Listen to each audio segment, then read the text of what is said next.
The saga of Sue continues. A little bit of confusion in Detroit. That's why I got Dave Burkett of the Detroit Free Press.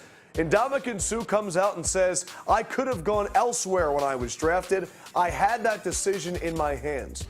First and foremost, Dave, what does that mean and why did he say it?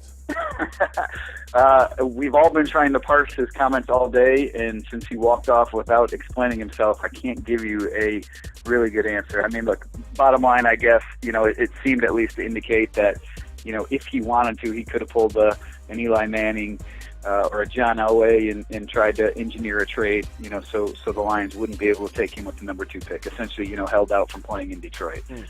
But his point was, I was here. I chose to come here way back when, even though he didn't really have the choice in the matter. And he wants to be here now. This is a question in response to, or related to, whether he wants to sign a long-term contract with the Lions. And that was his sort of backwards way of explaining that, yes, he does want to be a Lion. It's the continuation for Ndamukong where he's trying to do things with the best intentions, but yet he continues to get it in his own way.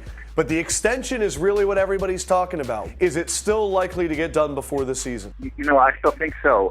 Yeah, it's by no means a lock, and, it's going to take a lot of money to get it done. But, I think at the end of the day, I think the Lions are going to make him a very generous offer. He's making more than $12 million a year right now. I think you'll see a salary in excess of that. And I think at some point here this summer, it's going to get done for the Lions to keep him in Detroit long term.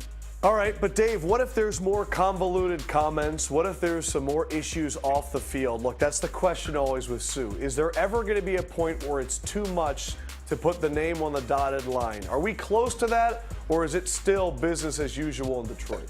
Yeah, I think that's a real fair question. I think that's something that the Lions have weighed, and they entered into these contract discussions a few months ago knowing full well who Sue is, and nothing he's done this offseason has changed from that standpoint, and nothing has dissuaded them from wanting him to be a part of the team. So I think as long as he is a productive player on the field, playing at an all-pro level, and he's one of the best defensive tackles in the game, that can't be argued. The Lions' best defensive player.